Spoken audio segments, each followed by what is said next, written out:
take a look at my accessories and decide what kind of story am I going to read today. Did anybody guess it has to do with the forest and trees and elves with the sharp pointed ears? What has it got to do with trees? Well, for your information, elves and trees and forests are very closely connected. So today, the story I'm going to read to you is regarding The Giving Tree by Shel Silverstein. This is the author. It is one of my favorite books that I read to my own kids when they were much younger, and it's also the book that inspired the vision of my company, Our Sacred Sanctuary. So without further ado, let's get started. Yes, Sissy, what is it? Hey, I like this book. Really? This book? Yeah. And today you're representing the rest of them? Uh-huh. Okay, let's get started, alright? Yeah, let's go.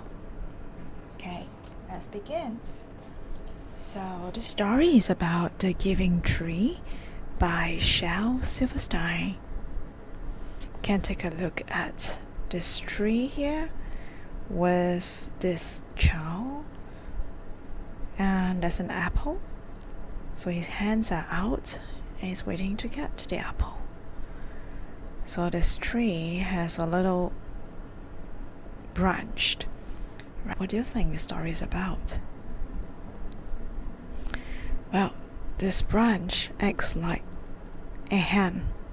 Okay, so there's a little hint for you. So let's get started. Here we go.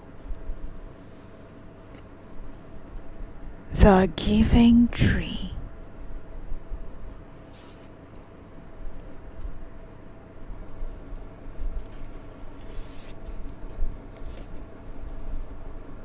Now you can see these words here.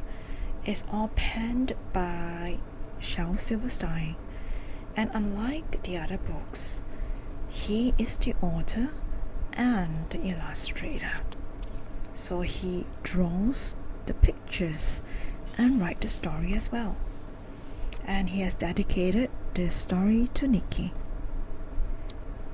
Just like one leaf here. Okay, let's have a look at this one. Once there was a tree. As you can see over here, this tree.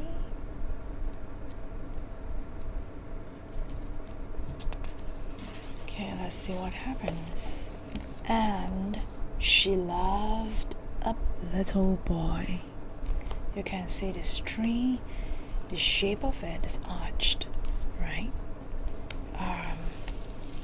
And what's going on here is at the end of it, you can see a fruit. So this little boy is just at the edge of the page. Let's go on. And every day, this boy would come. Can you see this? Branches outstretched. It's like a pair of arms looking forward to see this boy. And this boy, you can see how is he feeling. Also looking forward to see the tree. Right? Okay, what's next? And he would gather her leaves. Can you see?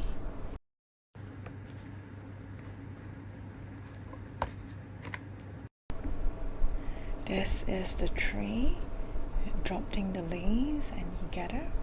It's like a game.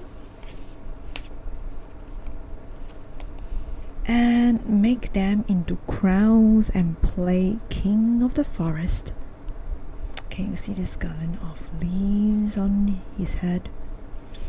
You can see he's really the king. And as a king, he is looking so full of power and pride to be one. Nice one. The simple play. And what else? He would climb up her trunk. See the pair of shoes there? Where is he?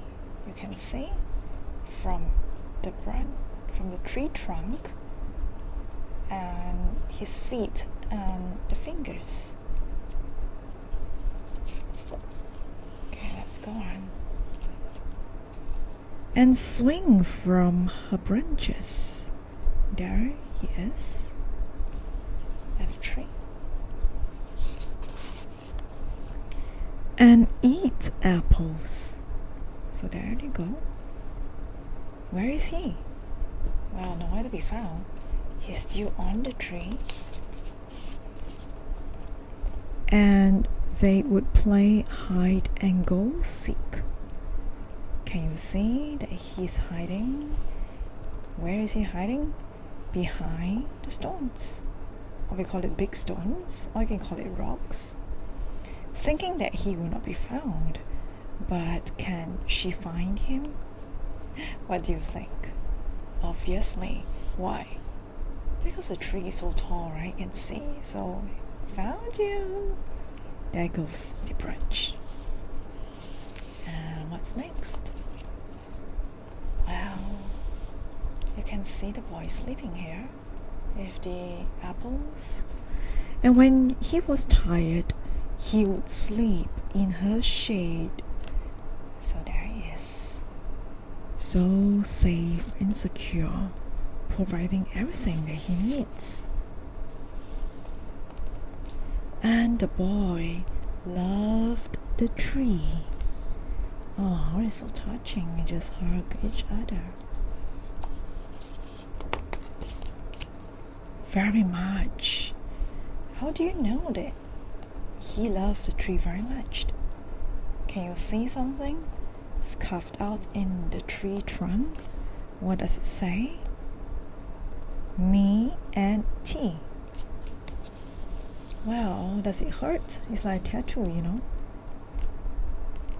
And the tree was happy.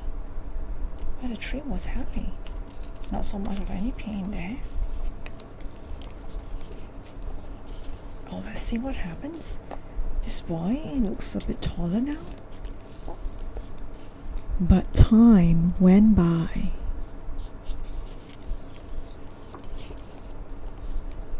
Oh, this is interesting. We have two hearts now. Me and T, which was what he used to carve. Now there's a new one that's above it.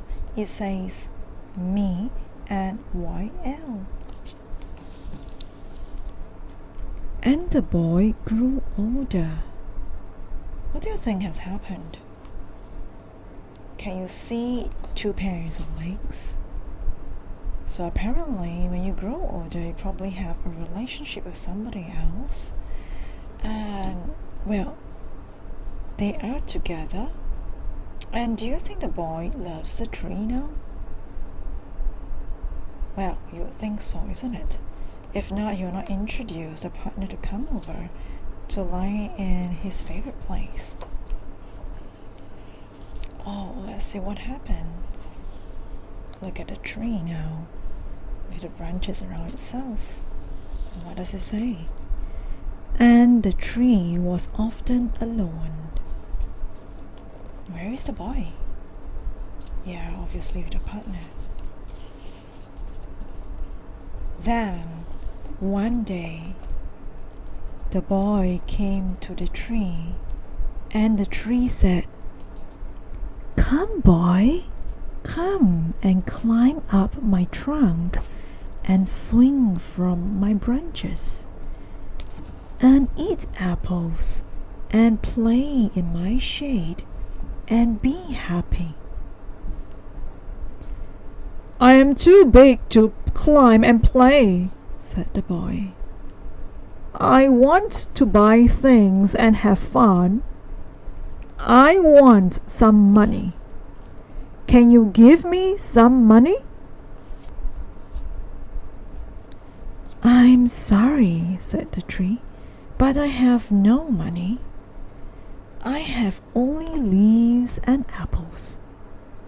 Take my apples, boy, and sell them in the city. Then you will have money and you will be happy.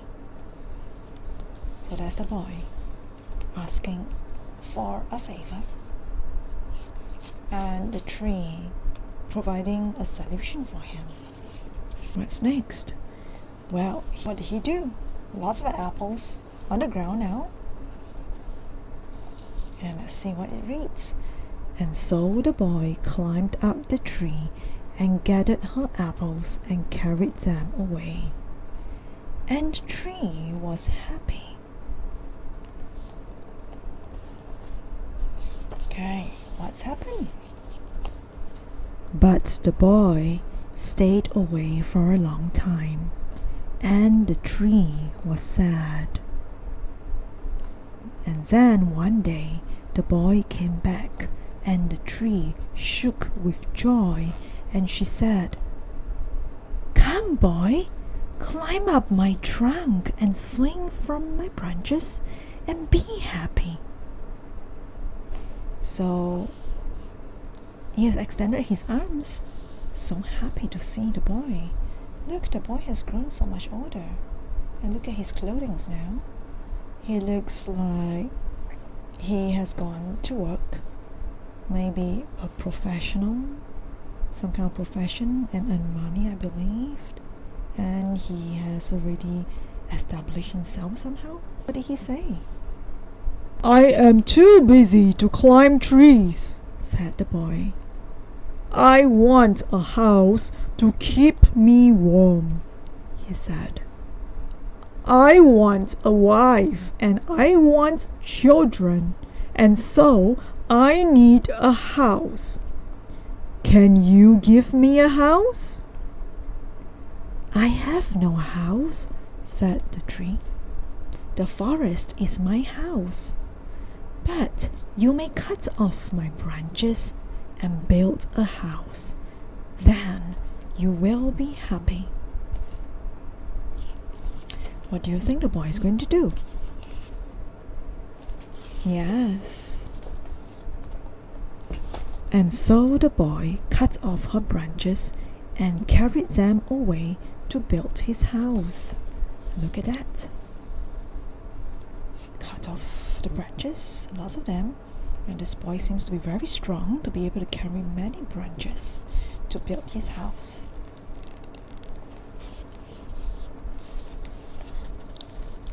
And the tree was happy.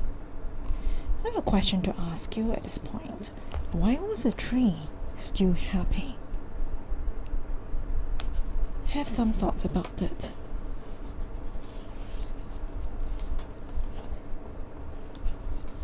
But the boy stayed away for a long time. And when he came back, the tree was so happy she could hardly speak. "Come, boy," she whispered. "Come and play." I am too old and sad to play, said the boy. I want a boat that will take me far away from here. Can't you give me a boat? "Cut down my trunk and make a boat," said the tree. "Then you can sail away and be happy." See these 3 dots here?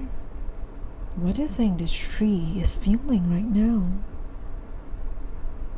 Yeah, perhaps sad, isn't it? Why is she sad? Have you thought about that? And guess what?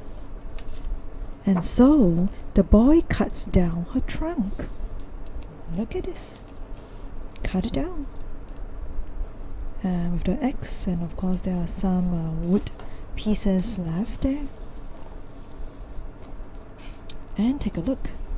He has carried away the trunk that consists of this heart with his partner, right? But this heart remains here. Now there's a bit of symbolic here. What do you think it is? And made a boat and sailed away. So the boy cut down the trunk, made a boat and sailed away. And the tree was happy. Again, the 3 dots. But not really. What happened here? Can you see what happened to the hearts that you saw earlier?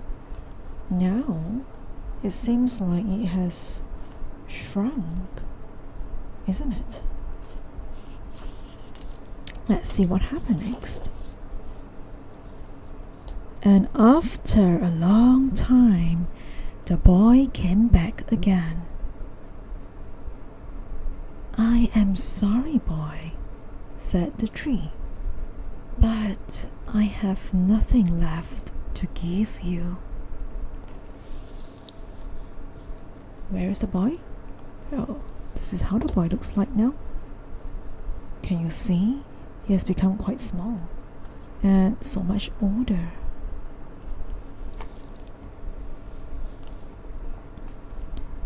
"My apples are gone." "My teeth are too weak for apples," said the boy. "My branches are gone," said the tree. "You cannot swing on them." "I am too old to swing on branches," said the boy. "My trunk is gone," said the boy. "You cannot climb." "I am too tired to climb," said the boy. "I am sorry," sighed the tree. "I wish that I could give you something, but I have nothing left. I am just an old stump. I am sorry." Well, what do you think the boy is going to say to her?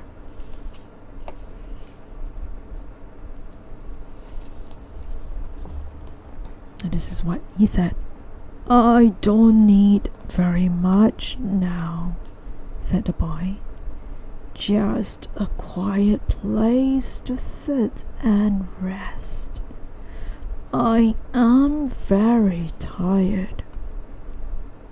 "Well," said the tree, straightening herself up as much as she could. "Well, an old stump is good for sitting and resting. Come, boy, sit down and rest."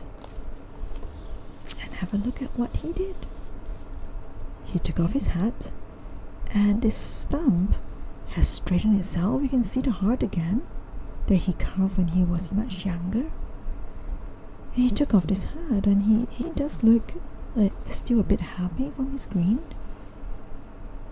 And this is what happens. And the boy did. So he really sat down. And this is the last picture for the story. Now I want you to pause here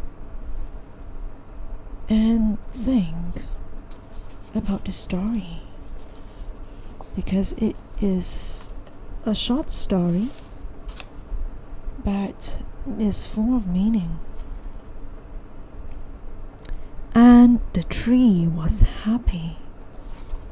Here's a picture. This boy and the tree.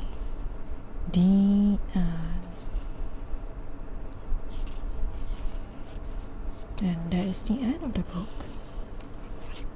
And it's written by him. A very talented story writer, and also drawing in just pen, ink, and paper. You notice there are no colors, it's just black and white. So that's the end of the story. What happened? Oh, Sissy is very sad. What happened? He's very sad about the story. It's so touching. Well, I have a question to ask you all. You stay down here, okay? And just be here with us for a while. Now there are several things that's going on in the story, and I thought it's a good time for us to just ponder. What do you think the story has for you as a message? Is it with regards to the relationship, for example, for one, the relationship between the boy and the tree? How close do you think they are? And the other thing about it is, at every juncture, you notice the boy was growing up, and as time passed, he disappeared longer, and he came back much later. Now, what does this say about our life in general as we move from a child to a teenager to a young adult to being a very much matured adult? And as we aged, what does this tell you? Do you see any mirroring between that scene of that boy in his relationship and what he wants in life with what we want in life in general too? And the other question is, what is this tree in terms of its qualities does he display towards the boy? You know, in terms of how she gave the apples, after that the branches, and then after that the tree trunk. At the end of it, even the tree stump was used as a place for sitting. So think about it. At every point of time, you can tell a lot of things, and how that is something that we can learn, and with a deeper reflection to what we live in our life, and take a pause, and then to also decide, is it something? Do we treasure relationships? Do we give thanks? Do we, it's just like a parent and a child. Do we appreciate our loved ones? Do we get distracted by the things in the world, the worldly desires that we think that can make us happy? Because it's always about you as long as you're happy, right? So that's why it says it's a giving tree. And then the other point is also, why did the boy say he was tired? Well, he has been chasing all these worldly desires too, right? And not to say there's anything wrong with that. I think at some point in time, we do all that too. So do take a pause and go into deeper reflection and take a look at the different points of this book itself, this giving tree. You might even want to go to the library and borrow this, just flip through it, or even the Kindle version, and just be with that for a while and see what comes up. And let me know, because Sissy and I will be happy to hear from you in the comments. Share it in the comments below. We'll be waiting, right, Sissy? Yeah. See you.